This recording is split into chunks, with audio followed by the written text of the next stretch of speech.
Il leva son arme, visant un élan non loin de lui, mais au moment où il allait appuyer sur la gâchette, il aperçut derrière l'élan un jeune fan qui trottinait maladroitement. Bien qu'il fût affamé depuis 2 semaines, sa bonté naturelle le poussa à baisser son arme. Mais cela lui fit aussi rater la dernière occasion de faire des réserves de nourriture avant l'hiver.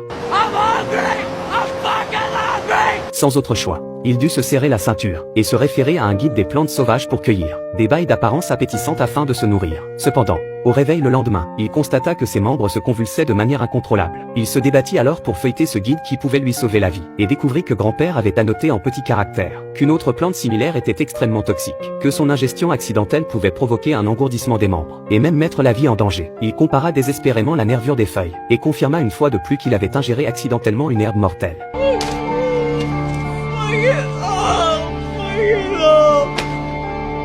À ce moment, son estomac était bouleversé, et son regard s'éteignait peu à peu, dans ce moment flou d'agonie. Qui aurait pu imaginer que ce jeune homme qui se débattait dans la nature sauvage était encore, un an auparavant, un fils à papa fraîchement diplômé d'une grande école.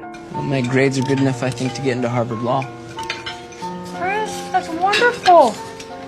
Il aurait pu emprunter la voie d'élite que tant de gens enviaient. Son père, plein de fierté et de satisfaction, avait prévu de lui offrir une voiture toute neuve, pour remplacer sa vieille guimbarde déjà complètement usée. Mais Chris entra en dispute avec son père à ce sujet. I mean, do you think I want some fancy boat? Need a new car. I don't want a new car. I don't want anything. Okay. Just these things.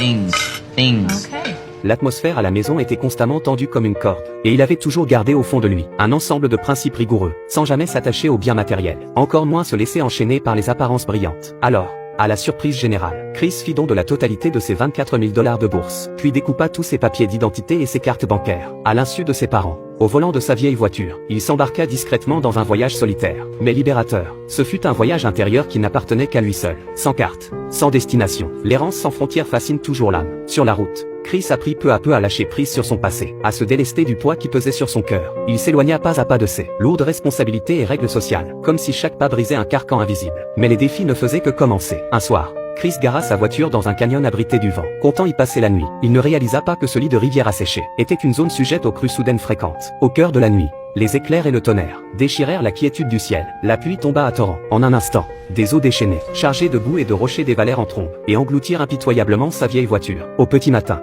lorsque les eaux se retirèrent, la voiture était entièrement détruite, enlisée dans la boue. Pourtant Chris contempla ce chaos, sans la moindre trace de regret dans les yeux, mais avec une sérénité libératrice. Il retira la plaque d'immatriculation d'un geste décidé, puis brûla calmement tout l'argent liquide qu'il portait sur lui, tous les indices susceptibles de le rattacher à son ancienne identité, partirent en cendres dans les flammes. À partir de ce moment, il tourna définitivement le dos à l'abri des transports modernes, et devint un pur marcheur, faisant du ciel et de la terre sa demeure. Son objectif était une contrée sauvage, vaste, primitive et silencieuse, l'Alaska, à plusieurs milliers de kilomètres de là.